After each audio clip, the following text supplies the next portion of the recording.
دنیا میں اپنی حیات ظاہری اللہ تعالیٰ نے ان کی رکھی اور سرکار صلی اللہ تعالیٰ علیہ وسلم کی ذات کو اللہ تبارک و تعالیٰ نے امان بنا دیا ہے. فرماتا ہے وما کان اللہ لیعذبہم وانت فیہم. یہ آیت مبارکہ کہ اے اللہ کے رسول اللہ تبارک و تعالیٰ کو یہ زیب نہیں دیتا کہ ان پر عذاب نازل کر دیا جائے. آپ ان میں موجود ہو ان پر عذاب نازل کر دیا جائے. اللہ کو زیب نہیں دیتا ہے. اللہ نہیں چاہتا ہے کہ آپ کی موجودگی میں ان پر عذاب نازل کیا جائے. پتہ یہی چلتا ہے کہ رسول اللہ صلی اللہ علیہ وسلم کا وجود ہمارے لیے عذاب سے امان کا سبب ہے. سرکار صلی اللہ تعالیٰ علیہ وسلم کی شان و عظمت کو اللہ تبارک و تعالیٰ نے بہت ہی بلند و بالا فرمایا ہے اور آپ کی شان و عظمت کا ذکر قرآن میں احادیث میں بے پناہ ضرور آیا ہے مگر اللہ کے رسول صلی اللہ تعالیٰ علیہ وسلم کی شان کا حق تو وہی ادا کر سکتا ہے جس کو اللہ تعالیٰ اس کی سمجھ عطا فرمائے. اور رسول اللہ صلی اللہ تعالیٰ علیہ وسلم کے جسم مبارک کو اللہ تبارک و تعالیٰ نے جو مقام و خاصیت جو ان کے لیے عطا فرمائی ہے اور ان سے خاص جو ان کی شان اللہ تبارک و تعالیٰ نے فرمائی ہے وہ شان کے متعلق سے حضرت امام قاضی عیاض علیہ رحمۃ اللہ رضوان فرماتے فی نظافتہ و طیب فصل فی نظافتہ و طیب ریقہ و عنقہ و دمہ فرماتے ہیں. یہاں پر یہ بات یہ ہوتی ہے کہ ہم رسول اللہ صلی اللہ علیہ وسلم کی ذات سے نسبت رکھنے والی کسی چیز سے اگر ہم ادب کے ساتھ محبت کے ساتھ احترام کے ساتھ پیش آتے ہیں تو اس پر جو ہے لوگوں کو پریشانی شروع ہو جاتی ہے کہ رسول اللہ صلی اللہ علیہ وسلم کے ساتھ آپ ایسا کیسا کر رہے. خدا کی تعظیم کرنا شرک ہو جاتا ہے. معذرت نہ جانے کیسے کیسی باتیں ہو جاتی ہیں. یہاں پر دیکھیں کہ حضرت رسول اللہ صلی اللہ تعالیٰ علیہ وسلم کی شان و عظمت کو آپ دیکھیں کس طریقے سے اللہ تبارک و تعالیٰ نے بلند و بالا فرمایا ہے اور کتنا اونچا مقام اللہ تبارک و تعالیٰ نے عطا فرمایا ہے. رسول اللہ صلی اللہ تعالیٰ علیہ وسلم کی شان کو اس قدر بلند و بالا فرمایا ہے کہ رسول اللہ صلی اللہ تعالیٰ علیہ وسلم کی شان و عظمت کا اور آپ کے اوصاف حمیدہ کا اور آپ کے جسم سے تعلق رکھنے والی ہر چیز کا ہم اندازہ ہی نہیں لگا سکتے کہ کتنی شان اللہ تبارک و تعالیٰ نے اس کو عطا فرمایا ہے. اب یہاں پر دیکھیں ایک چیز یہ ہے کہ فرماتے ہیں کہ حضرت رسول اللہ صلی اللہ تعالیٰ علیہ وسلم کی بارگاہ میں عرض کرتے ہیں کہ حضرت امنا ام المؤمنین عائشہ صدیقہ رضی اللہ تعالیٰ عنہ فرماتی ہیں کہ یا رسول اللہ صلی اللہ تعالیٰ علیہ وسلم کیا بات ہے کہ جب آپ بیت الخلا سے واپس آتے ہیں تو وہاں پر ہم کوئی اثر ہی نہیں دیکھتے, کوئی اثر ہی نہیں ملتا, ہمیں کوئی نشان ہی نہیں ملتا. حدیث میں کیا آتا ہے جب بھی رسول اللہ صلی اللہ تعالیٰ علیہ وسلم استنجا کے لیے تشریف لے جاتے تو استنجا سے جب آپ فراغت پاتے تو زمین اسے نگل جایا کرتے تھے. رسول اللہ صلی اللہ تعالیٰ علیہ وسلم کا یہ عظمت والا مقام ہے کہ آج جو لوگ کہتے ہیں کہ نبی صلی اللہ تعالیٰ علیہ وسلم سے خاص لوگ تھے کہ وہ تو ہمارے جیسے بشر عبادت ہے. اس کا جواب نہیں کہ رسول اللہ صلی اللہ علیہ وسلم استنجا کے لیے جاتے تھے تو اس کا کوئی اثر ہی بات ہی نہیں بنتا تھا بلکہ خوشبو مہکتی تھی اس میں وہ نکل جاتے تھے. جا کے دیکھیں کتنی بدبو پھیلتی ہے. اپنے باتھ روموں میں جو ہے وہ لگانا پڑتا ہے بدبو کو دور کرنے والے, خوشبو کو ڈھونڈنے والا وہ کافور کی ٹکیاں لگانی پڑتی ہے تاکہ بدبو نکل جائے. رسول اللہ صلی اللہ تعالیٰ علیہ وسلم کے جسد اطہر سے نکلنے والے فضلائے مبارکہ ایسے ہوتے ہیں جو وہ بھی برکت والے ہوتے ہیں. ہم جہاں چلے جائیں اگر نکل جائے بچہ پیشاب کر دیتے اتنی بدبو آ جائے کہ آدمی نہائے بغیر چل نہ نکلے. کپڑوں میں کرتے تو کپڑوں میں بدبو آ جائے, کہاں کرتے گھر میں کرتے تو گھر میں بدبو بھیل جائے جس جگہ پر اس کو صاف نہ کیا جائے. رسول اللہ صلی اللہ علیہ وسلم کی شان کیا ہوتی تھی آپ فرماتے ہیں کہ حضرت امنا ام المؤمنین بی بی عائشہ صدیقہ رضی اللہ تعالی عنہا فرماتی ہیں کہ ان عائشہ رضی اللہ تعالی عنہا انها قالت للنبي صلی اللہ علیہ وسلم انك تأتي الخلاء فلا يرى منك شيء من الاذى فقال يا عائشة او ما علمت ان الارض. فرماتے ہیں کہ حضرت بی بی عائشہ صدیقہ رضی اللہ تعالی عنہا فرماتی ہیں کہ یا رسول اللہ صلی اللہ تعالی علیہ وسلم کیا بات ہے کہ ہم دیکھتے ہیں کہ آپ بیت الخلا تشریف لے جاتے ہیں, استنجا فرماتے ہیں, جب آپ واپس وہاں سے تشریف لاتے ہیں تو وہاں کوئی اثر آپ کے فضلائے مبارکہ کا نظر ہی نہیں آتا ہے, کوئی اثر ہی نہیں دکھتا وہاں پر. رسول اللہ صلی اللہ تعالیٰ علیہ وسلم فرماتے ہیں اے عائشہ کیا تمہیں اس کی خبر نہیں ہے, کیا تمہیں اس کا علم نہیں ہے کہ زمین انبیاء کرام کے جسمائے مبارکہ سے فضلہ جو بھی نکلتا ہے اسے نگل جاتی ہے اور اس کا کوئی اثر نظر نہیں آتا ہے. تمام انبیاء کی جب یہ شان ہے تو پھر سید الانبیاء کی کیا شان ہوگی. تمام انبیاء کی جب یہ شان ہے تو کا کتنا بڑا ہم اندازہ لگا سکتے، کوئی اندازہ ہی نہیں لگا سکتے کتنی بڑی شان اللہ تعالیٰ نے عطا فرمایا۔ اب یہاں پر دیکھیں فرماتے ہیں کہ وَهَذَا الْخَبَرُ وَإِن لَّمْ يَكُن مَّشْهُورًا فَقَدْ قَالَ قَوْمٌ مِّنْ أَهْلِ الْعِلْمِ بِتَعَالَةِ الْحَدَثَيْنِ مِنْهُ وَهُوَ قَوْلُ بَعْضِ أَصْحَابِ الشَّافِعِيِّ حَكَاهُ الْإِمَامُ أَبُو نَصْرِ بْنُ الصَّبَّاحِ فِي شَامِلِهِ۔ فرماتے ہیں یہ حدیث اگرچہ درجے کے اعتبار سے حدیث مشہور کو نہیں پہنچتی ہے، مگر اتنا ہے کہ ان احادیث مبارکہ کے اعتبار سے روشنی میں انبیاء کرام کے فضلہ مبارکہ سے متعلق جو روایت کی جاتی ہے وہ روایت یہ کہ ان کے طہارت کی روایت کی جاتی ہے، قول کیا جاتا ہے، یعنی پاک ہونے کا قول کیا جاتا ہے۔ انبیاء کرام کے جسم سے جو چیز بھی نکلتی ہے وہ پاک ہوتی ہے، یہ اہل العلم کا ہے قول۔ اب یہاں پر استدلال دیکھیے حضرت امام قاضی عیاض علیہ رضوان کا، فرماتے ہیں حدیث کا درجہ اگرچہ مشہور ہونے کو نہیں پہنچتا، ایک درجہ ہے حدیث مشہور ہونا، اگرچہ اس درجے پہ حدیث نہیں پہنچتی ہے، مگر یاد رکھیں کہ اہل علم کے نزدیک اگرچہ سند کے اعتبار سے وہ اس درجے کو نہیں پہنچتی ہے، مگر عمل کے اعتبار سے دیکھا جائے تو اہل علم اس حدیث کی روح سے رسول اللہ صلی اللہ علیہ وسلم کے فضلہ مبارکہ کو پاک جانتے ہیں، سبحان اللہ، تاکہ ان کے پاک ہونے کا حکم انہوں نے فرمایا ہے۔ اور اسی کے ضمن میں دیکھیں کہ انسان کے جسم سے نکلنے والا خون یہ بھی ناپاک ہوتا ہے، خون اگر کپڑوں پر لگ جائے تو کیا ہوتا ہے، کپڑے ناپاک ہو جاتے ہیں، خون جو ہوتا ہے وہ ناپاک ہوتا ہے، خون کا کھانا پینا جائز ہے،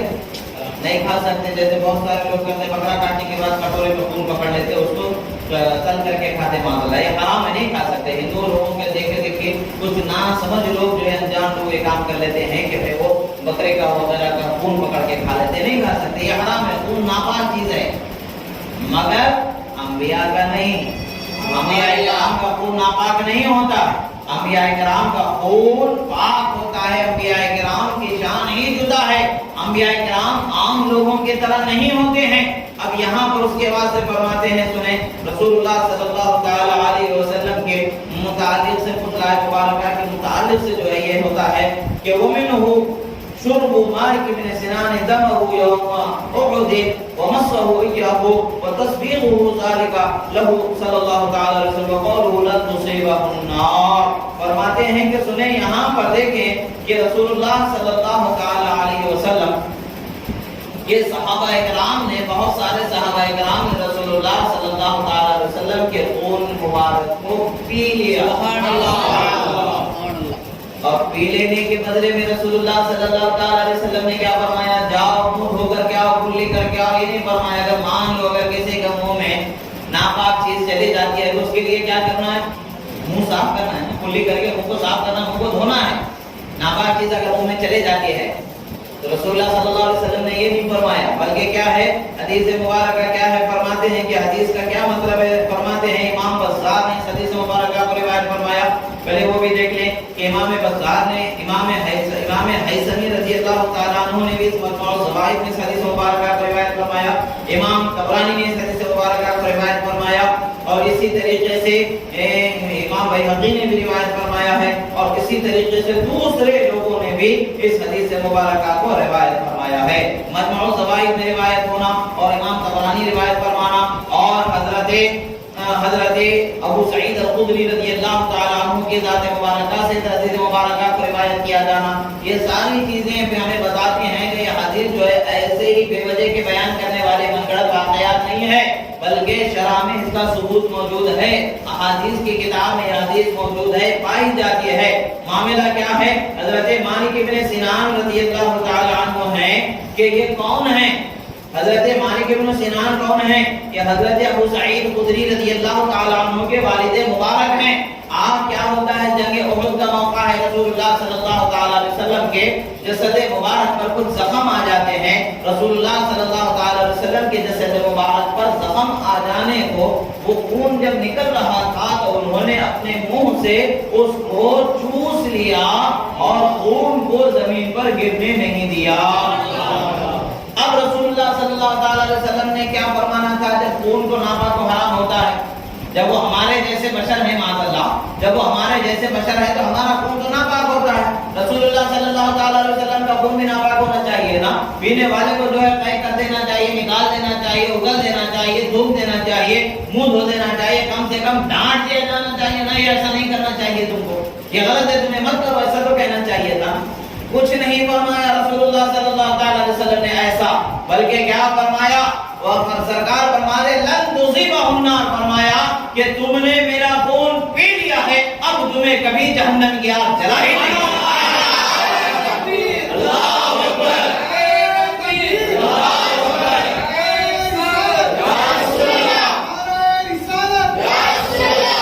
جنت کے مالک جنت کے مالک فرماتے ہیں کہ سنیں, رسول اللہ صلی اللہ تعالی علیہ وسلم فرماتے ہیں ایسے ہی حضرت عبداللہ ابن زبیر رضی اللہ تعالی عنہ نے بھی پی لیا. رسول اللہ صلی اللہ تعالی علیہ وسلم نے ان کے اس طرح پی لینے کو منع نہیں فرمایا, اور رسول اللہ صلی اللہ تعالی علیہ وسلم کے خون مبارکہ کو پینے والے حضرت عبداللہ ابن زبیر سے متعلق جو روایت ہے اسے تو امام بزار نے بھی روایت فرمایا, امام حاکم نے بھی روایت فرمایا, امام بیہقی نے بھی روایت فرمایا ہے, اور امام سیوطی مناہل الصفا کے اندر اس کی سند کو بہت بہترین سند آپ نے فرمایا, اور روایت میں الفاظ آتا ہوا جود اسناد سیوطی, امام سیوطی نے اس کے اسناد کو جیاد میں سے ذکر فرمایا, اور امام حیثمی نے بھی اس کو مجمع الزوائد میں روایت فرمایا, اور امام بزار کے رجال صحیح ہیں. یعنی یہ احادیث مبارکہ ایسے ہی غلو کر کے بیان کرنے والوں میں سے نہیں ہیں, یہ بلکہ سند ہم بہت اعلیٰ درجے کی رکھتے ہیں جو بیان کرتے ہیں. بلکہ یہ حق تو یہ ہے کہ اہل سنت کو اللہ تعالیٰ نے یہ حصہ عطا فرمایا ہے کہ جب اس کے نبی کی شان بیان کرتے ہیں تو سچی شان بیان کرتے ہیں, جھوٹی شان نہیں بیان کرتے ہیں, اور جب مرتبہ بیان ہوتا ہے تو جو مرتبہ ہے وہ مرتبہ بیان کیا جاتا ہے, نہ گھٹاتے ہیں نہ بڑھاتے ہیں. یہ اللہ تبارک و تعالیٰ کا فضل عظیم ہے. اب یہاں پر حضرت امام فرماتے ہیں ومثلہ شرب عبداللہ ابن زبیر دم حجامتہ, فرماتے ہیں کہ اللہ کے رسول صلی اللہ تعالی علیہ وسلم کے حجامہ کرنے والے قوم کا حضرت عبداللہ ابن زبیر نے پی لیا, اور سرکار صلی اللہ تعالی علیہ وسلم نے انہیں منع نہیں فرمایا, اور فرمایا خرابی ہے ان لوگوں کو جو تمہیں تکلیف پہنچانے والے ہیں. حضرت عبداللہ ابن زبیر کے حق میں یہ ہے, حضرت عبداللہ ابن زبیر وہی ہیں جن کو یزید نے بہت ستایا, شاید وہ موضوع دوسرا ہو جائے گا. اب یہاں پر فرماتے ہیں رسول اللہ صلی اللہ تعالی علیہ وسلم سے ایک اور روایت فرماتے ہیں وقد روی نحو من هذا عنه بامرأة شربت بوله صلی اللہ علیہ وسلم فقال لها لن تشتکی وجع بطنک ابدا. فرماتے ہیں کہ رسول اللہ صلی اللہ تعالی علیہ وسلم کی بارگاہ میں رسول اللہ صلی اللہ تعالی علیہ وسلم کی ایک عادت مبارکہ تھی. رسول اللہ صلی اللہ تعالی علیہ وسلم کے گھر میں ایک برتن ہوا کرتا تھا کہ جس میں رات کے وقت پر رسول اللہ صلی اللہ تعالی علیہ وسلم پیشاب فرمایا کرتے تھے, بعد میں دن میں اسے باہر دور مقام پر ڈال دیا جاتا تھا. سرکار کی خدمت میں ایک خاتون ہوا کرتے تھیں, ان خاتون کا نام حضرت ام ایمن رضی اللہ تعالی عنہ ہے. یہ حضرت ام ایمن رضی اللہ تعالی عنہ ہے, اور اس حدیث مبارکہ کو بھی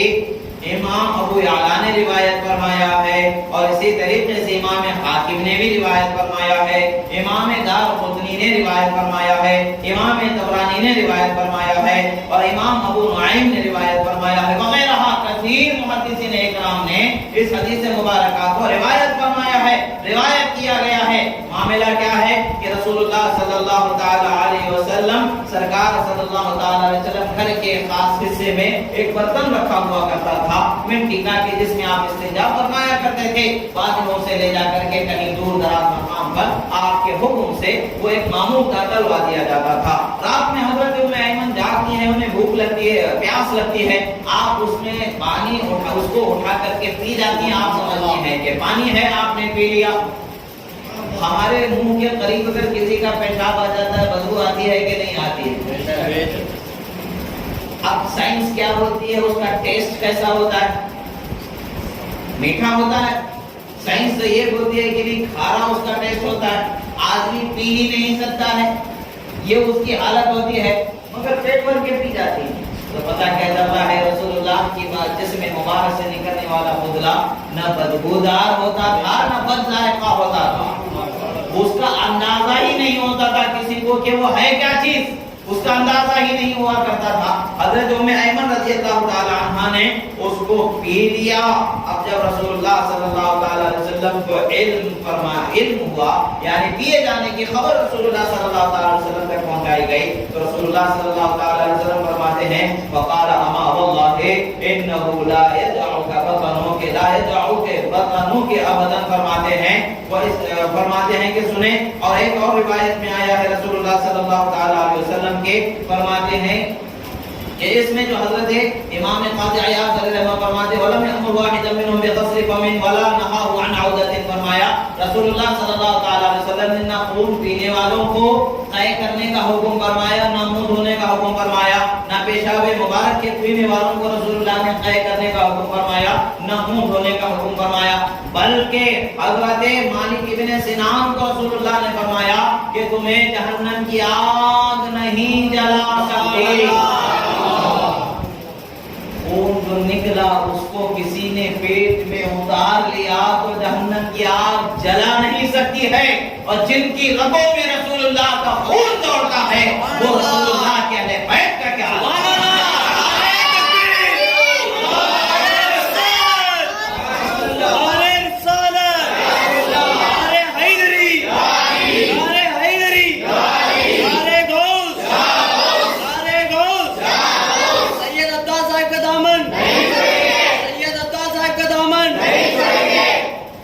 یہاں پر رسول اللہ صلی اللہ تعالی علیہ وسلم کی خدمت میں اس طرح کا واقعہ پیش آنے والی صرف تنہا ایک عورت نہیں ہے، بلکہ حضرت ام ایمن سے بھی ایک روایت مبارکہ ہے۔ اسی طریقے سے ایک اور خادمہ تھی جن کا نام برکہ تھا، انہوں نے بھی پی لیا۔ اسی طریقے سے ام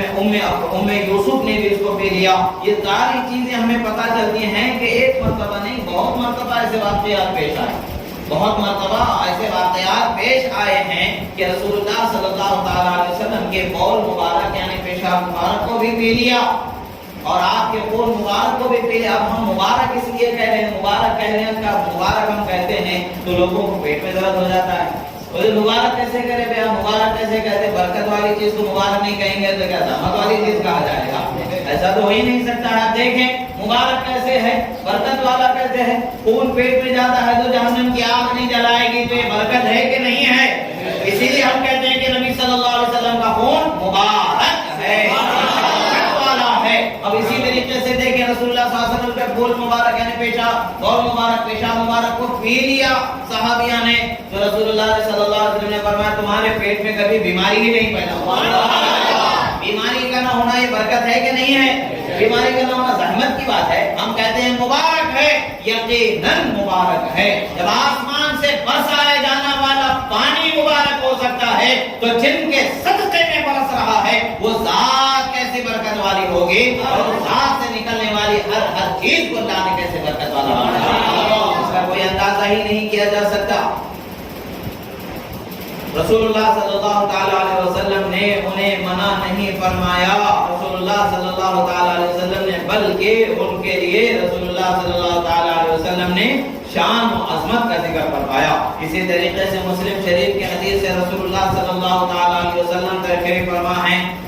رسول اللہ صلی اللہ تعالی علیہ وسلم تشریف فرما ہے، آپ آرام فرما رہے ہیں کہ آپ کے جسم مبارک سے پسینہ مبارکہ نکل رہا ہے اور آپ کے پسینے مبارکہ کو شیشی میں جمع کیا جا رہا ہے۔ حضرت ام سلیم رضی اللہ تعالی عنہ ہے، رسول اللہ صلی اللہ تعالی علیہ وسلم کے پسینے مبارکہ کو جمع فرما رہے ہیں۔ رسول اللہ صلی اللہ تعالی علیہ وسلم نیند سے جاگتے ہیں، فرماتے ہیں اے ام سلیم آپ کیا کر رہی ہو؟ رسول اللہ صلی اللہ تعالی علیہ وسلم نے یہ فرمانا تھا، حضرت ام سلیم رضی اللہ تعالی عنہ فرماتی ہیں کہ یا رسول اللہ صلی اللہ تعالی علیہ وسلم ہم اس آپ کے پسینے کو جمع کر رہے ہیں، نرجو برکتن لسبیاننا، فرماتی ہیں کہ ہم اپنے بچوں کے لیے اس پسینے سے برکت کے ملنے کی امید کرتے ہیں۔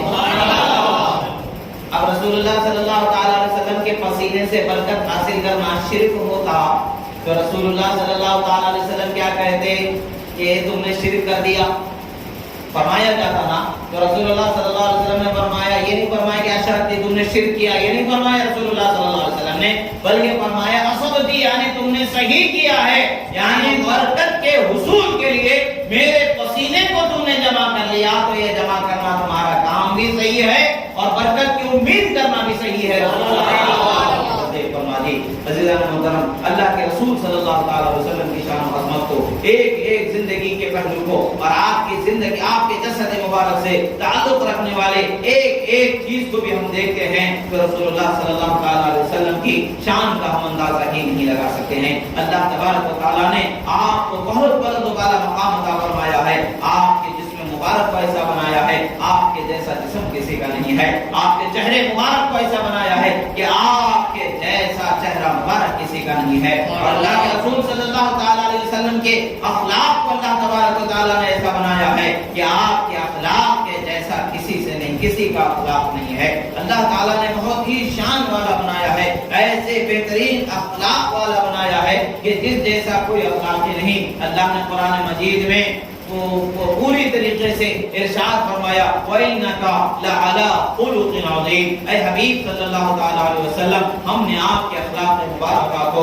بہت ہی بلند و بالا بنایا ہے، اتنا بلند و بالا بنایا ہے کہ جس کا کوئی اندازہ ہی نہیں لگا سکتا ہے۔ اور آج اگر ہم نبی صلی اللہ تعالیٰ علیہ وسلم کی شان و عظمت کو بیان کرتے ہیں، شان و عظمت کا اظہار کرتے ہیں تو تعجب کی بات ہے کہ اس سے تکلیف ہو جاتی ہے، جبکہ ہم جتنی عظمت بیان کر رہے ہیں اس کا تو ہم نے کوئی حق ہی نہیں ادا کیا بیان عظمت کا۔ حقیقت میں دیکھا جائے تو حق رب تعالیٰ نے ادا فرمایا، جتنا قرآن میں بیان فرمایا ہے اتنا ہم کبھی اس کا حق ادا ہی نہیں کر سکتے ہیں۔ اور اس کے بعد اگر رسول اللہ صلی اللہ تعالیٰ علیہ وسلم کے تعظیم و تقریم اور آپ کی شان و عظمت کا حق اگر بیان کرنے کا، تعظیم و تقریم کا اگر کسی نے حق ادا کیا ہے تو صحابہ کرام رضوان اللہ تعالیٰ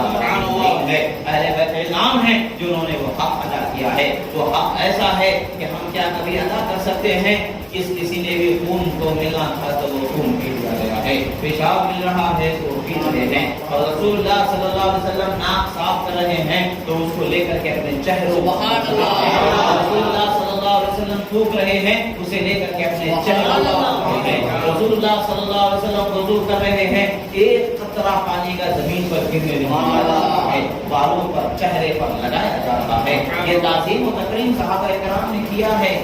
ہم کیا تعظیم کر رہے ہیں؟ آج ہم رسول اللہ صلی اللہ علیہ وسلم کی تعظیم کو صرف بیان کر رہے ہیں تو ان کے پیٹوں میں اتنا درد ہوتا ہے کہ شرک و بدعت کے ایسے پکاریں نکلتی ہیں جیسا کہ بھئی آدمی جو ہے جیسے کرنٹ لگا کر کے شارٹ لگنے پر آدمی کے منہ سے ویسے چیخ و پکار نکلتی ہے، انگاروں میں چلتے وقت پر کیسے چیخ و پکار نکلتی ہے، ایسا لگ رہا ہے کہ ان کے زبان سے یہ شرک ہے، یہ بدعت ہے، یہ ناجائز ہے، یہ حرام ہے۔ اگر رسول اللہ صلی اللہ علیہ وسلم کا ذکر کرنا ناجائز اور حرام ہو تو پھر کس کا ذکر کرو گے؟ کیا شیطان کا ذکر کرو گے؟ کیا فرعون کا ذکر کرو گے؟ کیا فرعون کا ذکر مناؤ گے؟ کس کا کرو گے؟ ذکر تو انہیں کا کرنا ہے کہ جن کے لیے سب کچھ اللہ نے پیدا کیا، جن کی شان و عظمت کو اجاگر کرنا اللہ کو مقصود ہے، جن کی شان و عظمت کے اظہار کرنا اللہ کو مقصود ہے، اس نبی کی شان بیان کرنا، یہ تو ہم اللہ کی جو مرضی ہے اس پر چلنا ہو۔ اللہ تعالیٰ فرماتے ہیں خلقت الخلق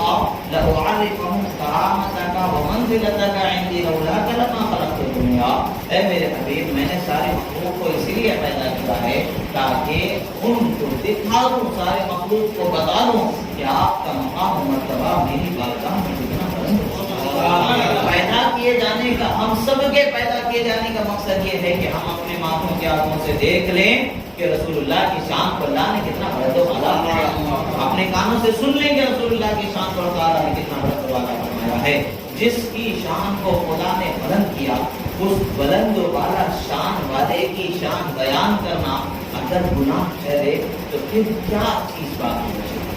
سوچنے کی بات ہے۔ رسول اللہ کا ذکر کبھی گناہ نہیں ہو سکتا۔ بدعت کا مطلب کیا ہے؟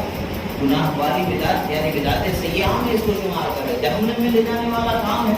ارے رسول اللہ کا ذکر کرنے والا، ان سے محبت کرنے والا تو جنت میں جانے والا، رسول اللہ کا ذکر کرنے والا جنت میں جانے والا،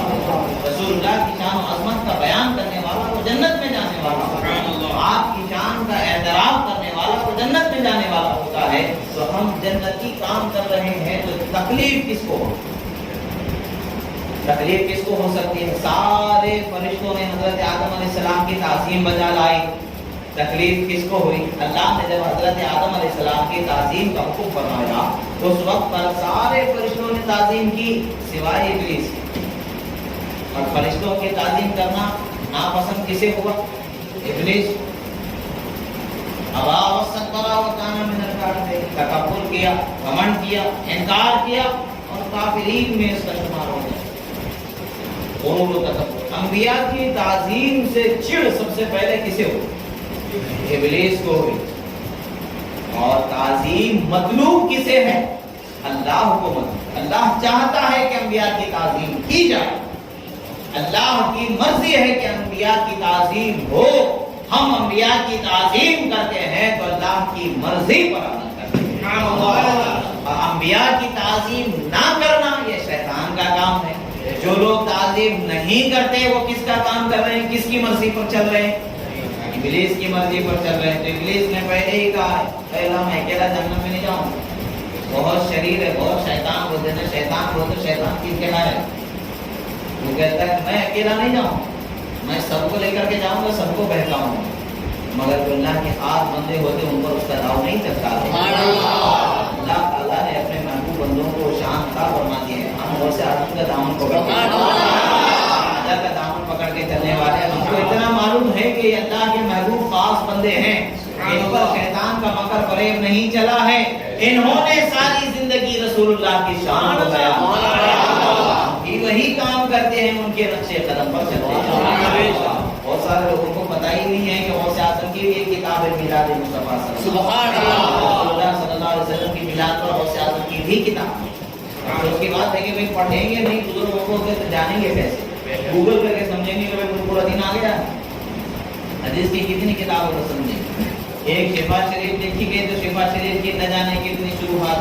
ہر شرح کی بھی نہ جانے کتنی تشریحات ہمیں ملتی، ایک حدیث یہاں ہے تو اس کی کتنے سینکڑوں اس کی تشریحات ملتے چلے جاتے ہیں۔ کیا ان سب کو جمع کیا جانا ممکن ہے؟ آسان ہے؟ نہیں ہو سکتا ہے۔ پتہ یہی چلتا ہے کہ خدا نے اس کے نبی کی شان ایسی بنائی ہے، اس کی شان کا ہم احاطہ نہیں کر سکتے، اپنی عقل و فہم سے اس کو ہم نہیں سمجھ سکتے، اس کے بیان کا حق نہیں ادا کر سکتے۔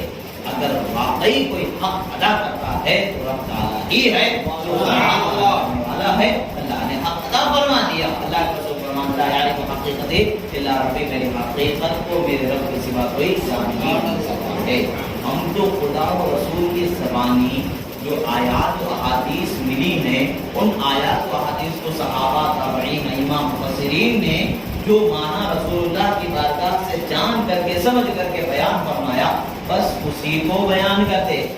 نہ ہم اپنا اس میں کچھ اتارتے ہیں، کھولتے ہیں، نہ گھسیڑتے ہیں، نہ اس میں سے کچھ کم کرتے ہیں، جو ہے سو بیان کرتے، بس اس سے کچھ زیادہ نہیں ہے۔ ہاں سمجھانے کے لیے کلمات کا استعمال کیا جاتا ہے، عام فہم زبان میں اس کو سمجھایا جائے، اس کے لیے عام فہم زبان کو استعمال کیا جاتا ہے، بس اتنا ہی ہمارا کام ہے۔ حقیقت تو یہی ہے کہ اتنا ہی ہم بیان کرتے ہیں جتنا اللہ کو منظور ہے، جتنا قرآن و حدیث میں ہمارے علم میں جتنی چیزیں ہیں اسی کو بیان کیا جائے گا۔ ہم یہ بھی نہیں کہہ سکتے کہ ہم نے رسول اللہ صلی اللہ علیہ وسلم کی شان کو مکمل ہم نے جان لیا، اس سے کوئی جان ہی نہیں سکتا۔ جاننے والی تنہا ذات کو رسول اللہ صلی اللہ علیہ وسلم کی شان کو جاننے والی تو اللہ تعالیٰ کی ذات ہے، اس لیے کہ پیدا کرنے والا خالق ہی جانے کہ کیسی شان اللہ نے عطا فرمایا۔ ہم اتنا جانتے ہیں کہ لا يمكن ثناؤه كما كان حقه، بعد خدا بزرگ ہوئی ہم کو ان کی شان و ثنا، ان کی تعریف کے بیان کا حق ہی نہیں ادا کر سکتے جیسا کہ اس کا حق ہے۔ اتنا ہی ہم کہیں گے کہ خدا کے بعد اگر کوئی مقام والا ہے تو آپ ہی کی ذات ہے۔ محترم یاد رکھیں، آیات مبارکہ میں رسول اللہ صلی اللہ علیہ وسلم کے پیدا کیے جانے کا میلاد کا ذکر ملتا ہے، حدیث مبارکہ میں ملتا ہے، اور سب سے بڑی بات تو قرآن سے اس کا ثبوت ہے کہ ہر زمانے کے پیغمبر اپنے اپنے زمانے میں رسول اللہ کے پیدا ہونے کا ذکر کرتے ہی آئے،